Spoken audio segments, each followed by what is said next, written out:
The phone buzzed once, then again. At 2:16 a.m., in a house where silence was law, that vibration sounded like a scream. Sofia stirred, but didn't open her eyes. Not until the third buzz. Not until instinct overruled trust. She reached for the device on the knitstand. Not hers. Victor had never been careless. Not with money. Not with his image. Not with her. And yet, there it was. His phone left unlocked beside her as he took a late-night shower. The screen glowed. A single message preview. "I can still taste you. Last night was," followed by a teasing emoji. Sofia's breath hitched. Her heart didn't race, it slowed. Cold, mechanical. Her thumb hovered, then tapped. A thread of messages unfolded before her. Pictures. Words she didn't want to see. Confirmations she didn't ask for. It wasn't just infidelity. It was investment emotion. Time, intention. The door creaked. She dropped the phone back on the knitstand and laid perfectly still. Victor walked in, hair damp, shirtless, smug in his sleepwear. "Did I wake you?" She shook her head, her voice low. "No." He kissed her forehead like a ritual and slid under the sheets. Within minutes, he was asleep. Sofia lay awake for hours, eyes open, frozen, until something cracked inside her, not loud, not dramatic. A silent shift. A vow. She would not scream. She would not cry. She would calculate. Victor was the golden son of the Rojas Empire, a multi-billion-dollar investment group with deep ties in oil, construction, and politics. He didn't build the empire, but he ran it. He was smart, driven, and ruthless. But his weakness? His name, his brand, his image. And she? She was the wife who was never meant to outgrow the shadow he cast. But shadows don't fall on queens. They kneel. The next morning, Sofia played her part, wore her silk robe, smiled at the staff, kissed her son Mateo on the forehead, packed his lunch. Everything as expected. Victor was already gone. Early meeting. As always, she sat in her sunlit office, not to journal or read, but to research. For months, he had underestimated her, loved her just enough to keep her tame, fed her just enough respect to prevent rebellion. But now she needed a plan. The family company, Rojas International, was privately owned. Majority shares held by Victor, his mother Carmen, and two uncles. But the press releases, the foundation gala speeches, the awards, all of it leaned heavily on the image of a perfect family. A faithful heir, a loyal wife, a son. She had one leverage he didn't know she had, her name on the offshore accounts. Years ago, in a discreet trip to the Cayman Islands, she had been added as a signatory and afterthought on a tax maneuver. He never remembered it, but she never forgot. By noon, she had copied documents, exported statements, and taken photos of texts, calendars, timestamps, proof, ammunition. She wouldn't destroy him. Not yet. She'd let him choose his battlefield. That evening, she wore red. Not the soft kind. Crimson, commanding. When Victor walked in from his day, briefcase in hand and Bluetooth in his ear, he paused. Not because of the dress, but the silence. No music, no scent of dinner, no Mateo. Just Sofia, standing with a glass of wine in hand, eyes unreadable. "Where's Mateo?" he asked, setting down his case. "Safe," she replied. "With your mother." He frowned. "Why?" she smiled. "Because I didn't want him to hear what I'm about to say." He raised an eyebrow, amused. "Are you okay? Am I okay?" She repeated softly, then walked toward him. "Victor, how long?" His amusement faded. "Don't play dumb," she said, voice cutting. "How long have you been screwing her?" He exhaled, glanced away. "It was a mistake. You made it 5 times last week." At the St. Regis, at the lake house, in your office. Victor's jaw clenched. I have the messages, she continued. The receipts. The photos. Even the NDA you made her sign. Sloppy. He stepped forward. Sofia, listen. I'm not here to fight, she said, holding up a flash drive. I'm here to negotiate. He stopped. Negotiate? I'm giving you two choices. Either you step down publicly from Rojas International, citing mental exhaustion and the desire to prioritize family, or I release everything. Victor's eyes burned. You wouldn't. I would, she said, her voice cold. Because I know what matters most to you. And it's not me. You're doing this for revenge? I'm doing this for Mateo. Because I won't let him grow up watching his father cheat and lie and smile for cameras like nothing happened. He stared at her, calculating. You step down, she continued, and we work on this. Maybe. We go to therapy. You show me you can be better. But if you refuse, she placed a sealed envelope on the table. That's a copy of the first wave of evidence, ready to go to press. Signed with my legal team. You're threatening to destroy the company. No, she said, I'm giving you a choice. Save your family. Or save your empire. Victor didn't answer. For the first time since Sofia had known him, he was silent in the face of confrontation. Not because he lacked words, but because he understood something crucial. She wasn't bluffing. He reached for the envelope on the table, but paused before touching it. What happens if I pick neither? He asked finally, his voice low. Sofia tilted her head. Then I assume Mateo, and I will become someone else's story. The tragic wife. The innocent child. And you? You'll be the man who lost everything to a scandal that could have been avoided. His nostrils flared. You want to take my son away from me? No, she said. I want to give him a father worth keeping. Victor sat on the arm of a nearby chair. You've thought this through. I've had time, she said. Every lie you told gave me another piece of the puzzle. And you're willing to destroy everything we built? Sofia almost laughed. Victor, I didn't build anything. I was the face you used to soften your brand. The one who smiled next to you at charity galas, raised our son quietly, and kept my questions to myself. What I'm doing now? That's the first brick I've ever laid in my own name. Victor looked up at her. So what do you really want, Sofia? She sat down across from him, eyes fixed. I want the truth. I want accountability. And I want equity, not in your money, but in this marriage. And if that's not something you can give, I'll take my son, and I'll walk. The silence stretched. Then, slowly, Victor picked up the envelope and walked toward his office without another word. Sofia didn't follow. She didn't need to. She had already planted the seed. What happened next was his choice. The next morning, Sofia was gone before Victor woke. Mateo had been dropped at school. The staff moved with usual efficiency, though the air felt thinner, charged with unspoken tension. Victor entered the boardroom at 9 a.m. sharp. 12 directors sat around the table, some family. Others carefully selected all eyes. All of them watched him closely. He cleared his throat. Before we begin, there's something I need to say. An assistant paused, holding a tray of espresso. I've decided to take a temporary leave of absence from Rojas International, he said. Whispers erupted. One of the uncles leaned forward. Excuse me? Victor kept his tone steady. Effective immediately. The stress of recent years has caught up to me, and I believe I'm no longer making decisions from the place I once did. I need time for my health, for my family. There was silence again. Carmen Rojas, his mother, the original heiress, stared at him long and hard, eyes sharp behind her designer glasses. Is this about Sofia? She asked. Victor didn't answer directly. It's about doing the right thing.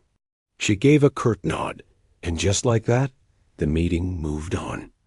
But every person in the room knew something had shifted. That night, Sofia returned home to find Victor waiting. He stood near the fireplace, not with his usual arrogance, but with a kind of wounded humility that was unfamiliar on his face. "I did it," he said. She removed her coat. "I know." The press release hit at 5. He looked down. "You always were 2 steps ahead." She moved past him into the kitchen, poured herself water. "So what now?" He walked over, slower than usual.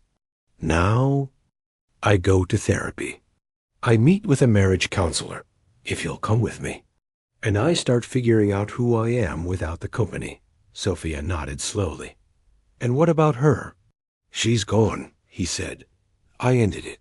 I didn't even say goodbye. Just a final message. This is over. Permanently." Sofia studied him. She could feel the sincerity, but sincerity was a fickle thing. It came easily when people were losing. "I don't want words anymore," she said. "I want consistency." "You'll have it," he promised. But promises were currency. She no longer accepted at face value. Over the following weeks, change came in small waves. Victor started driving Mateo to school, attending sessions with a couples therapist, cooking badly but earnestly. He laughed less, talked more. He asked questions instead of giving orders. Sofia remained cautious, guarded, watching him the way you watch someone who's broken your favorite vase and is trying to glue it back together without being told how. She knew it wouldn't last forever, not unless she made space for it. But something else was happening too. She was changing. She no longer shrank when speaking to lawyers or bankers. She began attending investment meetings on her own, not as Mrs. Rojas, but as Sofia Leal, a name she hadn't used since the wedding, and people listened. Because she knew things. She had watched from the sidelines for years, absorbing, analyzing. Now that she spoke, her voice was clear and commanding. One afternoon, Carmen invited her to lunch. They sat in a private room in the Rojas Tower, sunlight spilling across marble floors. Carmen sipped champagne slowly. "I underestimated you," she said. Sofia offered a polite smile. "You weren't alone. You threatened to take down the empire my father built," Carmen continued. "I gave Victor a choice. You used the company to save your marriage. You think that won't be remembered?" Sofia's smile sharpened. "I'm counting on it." There was silence, then a slow, respectful nod from the matriarch. "Are you expecting a seat at the table now?" Carmen asked. "I'm not expecting," Sofia said. "I'm earning it." And Carmen, for once, didn't argue. By the end of the month, Victor had made a full public pivot. His image was softer, quieter, more grounded. He spoke openly in interviews about reconnecting with values and prioritizing what matters. But Sofia saw the cracks beneath the new paint. The man was still there, still ambitious, still dangerous in his way. She hadn't forgiven him, not fully, but she had recalibrated the power.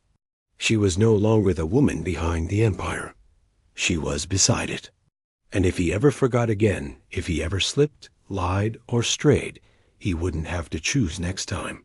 There wouldn't be a next time. Only consequences. It was a Thursday when the second storm arrived. Sofia was reviewing legal papers in her home office when a notification popped up on her tablet. Anonymous tip received. Offshore transfer patterns. She tapped it open. Her breath stilled. The account numbers were familiar. The ones from Cayman.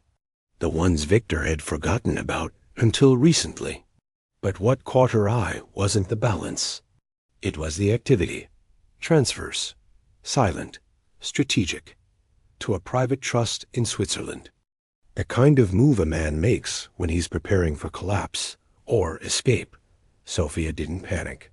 She printed the details and made 3 phone calls. Her lawyer, her financial advisor, and someone Victor never thought she'd contact, his cousin, Lorenzo, the family's exiled black sheep and once rumored whistleblower. By nightfall, she had confirmation. Victor had created a new identity for the trust under a shell corporation. And the beneficiary? Not her, not Matteo. Sofia stared at the ceiling that night, sleep refusing to come. It had all been a performance. The therapy, the dinners, the soft apologies. He was still the same man, just playing for more time while shifting the empire into his exclusive control. She wasn't dealing with a husband anymore. She was dealing with a CEO in crisis mode. The next morning, she didn't make breakfast. She didn't dress in silk or smile for the staff. She got in her car, alone, and drove to the Rojes law offices, where she requested an emergency arbitration clause review on matrimonial division of offshore assets. By noon, Victor knew. By 1, he was home. She heard the door slam, heard his shoes scrape the marble like thunder. He found her in the garden. "Sofia," he said, jaw clenched, "you went to Lorenzo?" "I went to Truth," she replied calmly, not even turning to face him. "You don't understand what you're playing with." She stood and faced him. "No, Victor. You don't. You thought because I forgave once, I'd be too broken to fight again. But I've been preparing for war while you rehearsed for a press tour." He stepped closer. "It's a trust for Matteo." "Is it?" she asked, "because his name isn't anywhere on it. Yours is, and a woman named Beatrice Costa appears on 3 of the linked accounts." "Who is she, Victor? Your next fallback?" His eyes narrowed. "You had me followed." "No," she said. "You left a trail because you've never had to hide before. But now ... the walls are glass, Victor, and you're surrounded." For a moment, he looked at her like a stranger. Not with anger, but fear. Not because she had power, but because she knew how to use it now. "I'll fix it," he said, quieter. Sofia's voice cut sharper. "You'll dismantle it, or I'll take the whole empire down with you." That night, Victor called an emergency family council. Carmen was furious. The uncles shouted. But Lorenzo, brought in from the periphery, spoke calmly. "She's not asking for blood," Lorenzo said. "She's asking for protection." Carmen sneered. "From her own husband?" Lorenzo turned to her. "From your son? You wanted a legacy? Well, he poisoned it. She's trying to disinfect the wound before it rots the rest of us." No one responded. In the end, the board signed an internal family contract, placing Sofia as co-director of all offshore accounts involving Matteo's name. Victor didn't protest. He simply nodded, pale and exhausted, a king forced to share his throne. Weeks passed. The storm quieted. But Sofia didn't relax. She worked harder than ever, building her own brand through philanthropic arms of the Rojas Foundation, launching women's financial education programs, and establishing a quiet alliance with Carmen's longtime rival on the board. She was carving out her space, not just in the family business, but in the public eye. And Victor? He softened. Genuinely this time. He started letting others make decisions. He attended Matteo's school presentations without checking his watch. He stopped correcting everyone around him. It was as if losing control had liberated a better version of him, one no longer obsessed with being the center of the room. Sofia observed it, not with hope, with curiosity. One night, as they sat on the terrace overlooking the city, he turned to her. "Do you still love me?" he asked.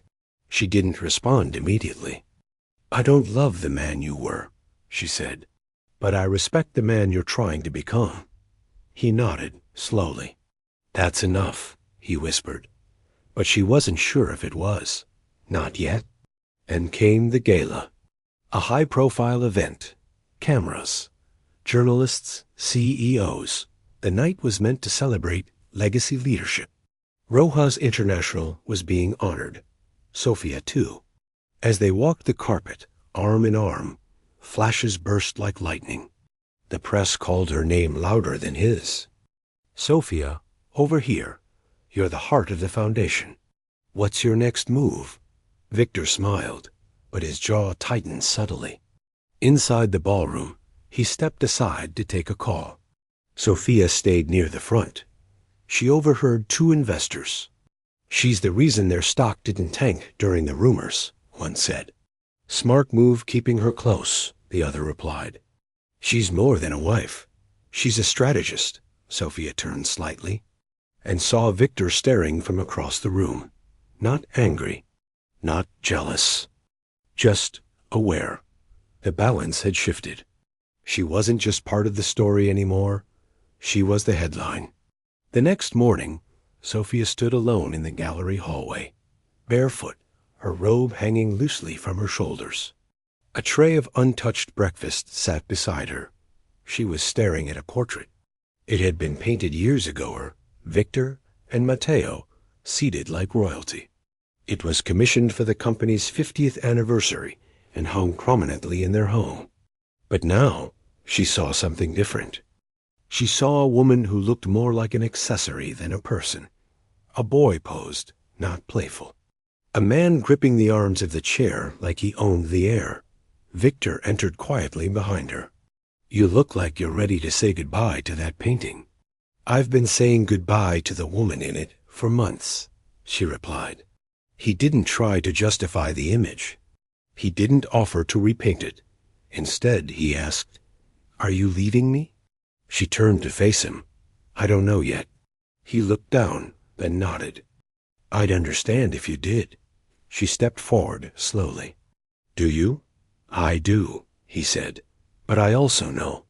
If you leave, I lose the only version of myself I ever wanted to become. Sofia blinked. That confession, so unlike him humble, broken hit deeper than any apology. I'm tired, Victor, she said softly. Tired of saving a marriage that only mattered to me when you thought I couldn't live without it. His voice cracked. I never wanted to lose you. But you almost did, she replied. And you didn't fight until I threatened your legacy. No, he whispered. I fought because you finally showed me how far gone I was, and I hated that version of me. She stared at him for a long time. Then softly, we can't go back. I know, he said, but maybe ... we can go forward. For the first time in over a year, they left the city as a family. They drove north to a small coastal town where no one recognized them. No interviews. No drivers. No meetings.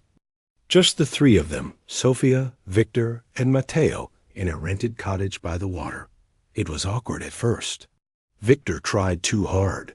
Matteo watched cautiously. Sofia said little. But slowly, the tension softened. Victor played board games without checking emails. He cooked breakfast. He read to Matteo every night. He apologized genuinely, humbly, without expecting anything in return. One morning, Sofia found him sitting alone on the sand. She sat beside him. He didn't speak. Then, I almost left the company for real years ago. Before we even married, I was going to sell my shares. Start something small, quiet. What stopped you? She asked. My mother, he said. She said I owed it to the family, that it was my birthright. Sofia looked out over the water. And now? I don't know what's mine anymore, he said, or what I actually want. She nodded. That's the beginning of something honest. He smiled faintly. So is this forgiveness? She didn't answer, but she reached for his hand, and for that moment, it was enough. Back in the city, things were different. Sofia returned with new posture, confident, unmoved by performance.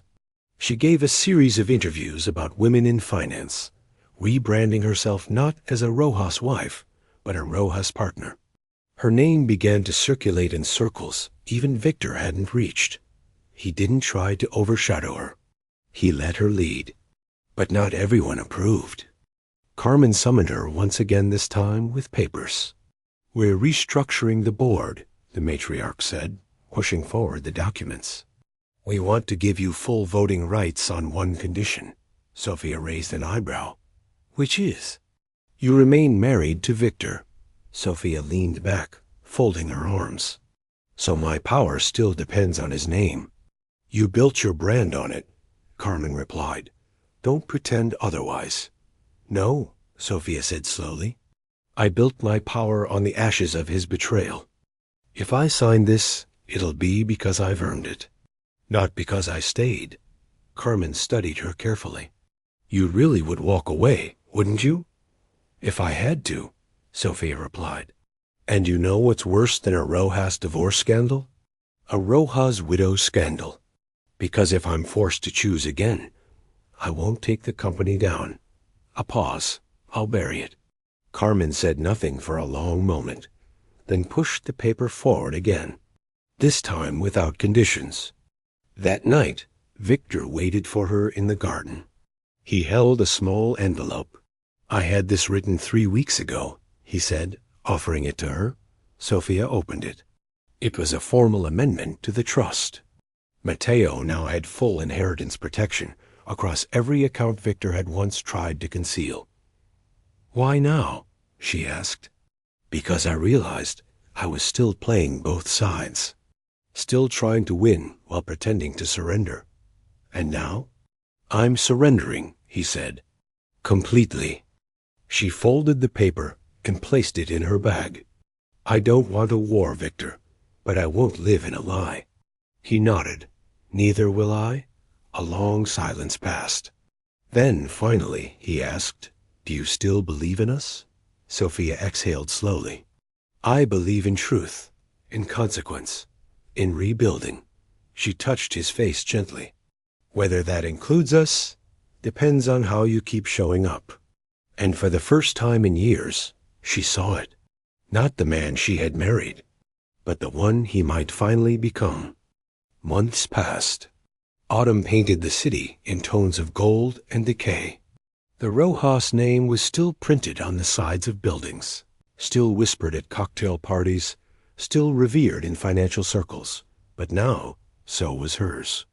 Sofia Leal Rojas had become a brand on her own. She wasn't just a co-director.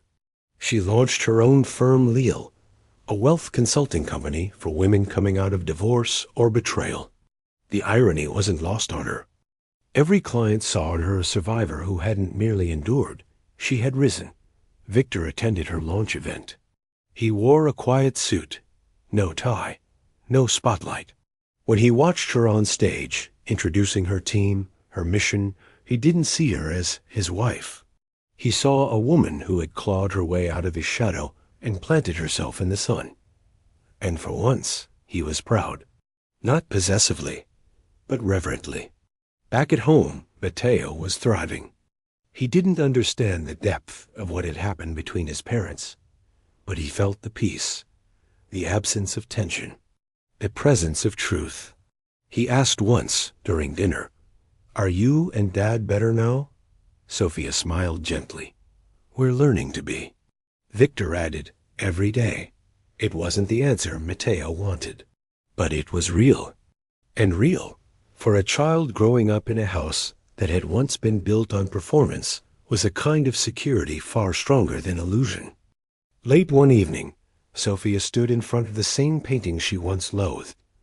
She had thought about taking it down, burning it, replacing it, but instead she had commissioned a new one. When the canvas arrived, she opened it alone.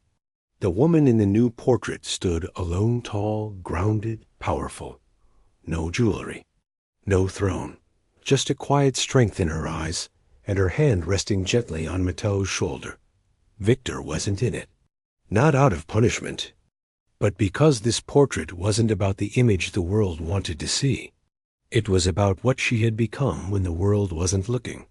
The final test came in the form of a leak, a gossip blog, anonymous source, a detailed post claiming Victor had once transferred funds to avoid marital division, a quiet betrayal with international scope.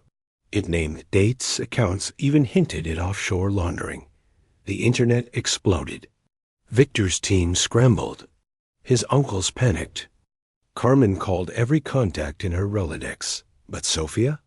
She made no comment. Instead, she invited Victor to her office. Not the one in his building nurse. He sat in a guest chair, across a minimalist desk, beneath her name engraved in brushed gold on the wall. He looked tired, not broken, but shaken. "They want to know who leaked it," he said. She folded her hands. "I didn't." "I know. But I also didn't stop it," she added. He met her eyes.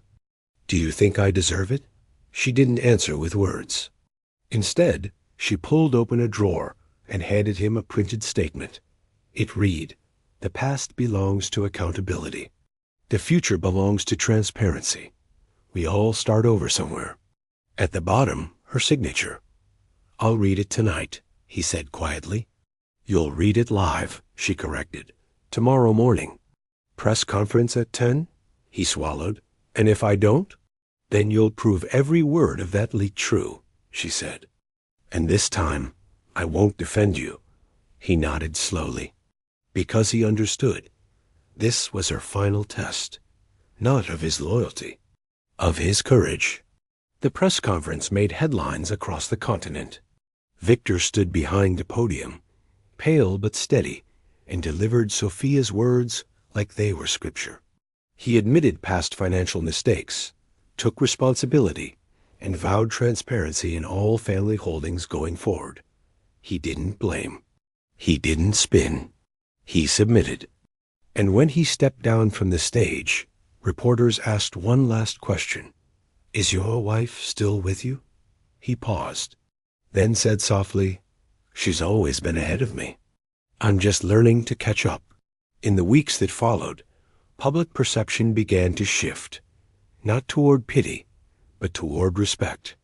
The Rojas brand didn't collapse. It evolved.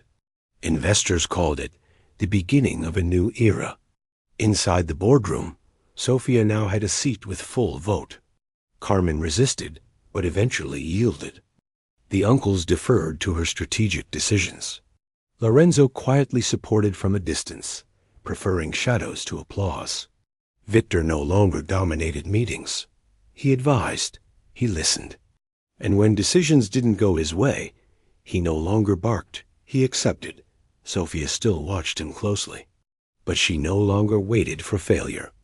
She waited for proof of permanence. On their anniversary, he took her to the first restaurant they ever loved, quiet, old, honest. They sat in a corner, far from whispers, far from cameras. Over wine, he reached into his pocket and placed something on the table. Not a ring, a key. "To the country house," he said. "I put it in both our names. Full rights.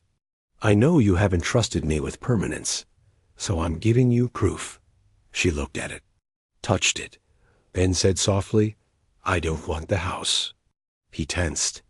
"I want the life that could happen inside it." He looked up, eyes uncertain. "And that life," she added, "depends on you. I understand." She picked up the key, placed it in her purse. "You're not forgiven," she whispered. "You're being watched. I deserve that." She tilted her head. "But you're still here." And in that moment, she saw something in his face she hadn't seen in years. Not fear, not pride, hope. As winter approached, Sofia walked into the Rojas building, not as a wife, not as a survivor, but as a leader. Staff stood taller when she passed. Not because they feared her, because they trusted her. She had taken betrayal and turned it into blueprint. She had taken humiliation and turned it into influence.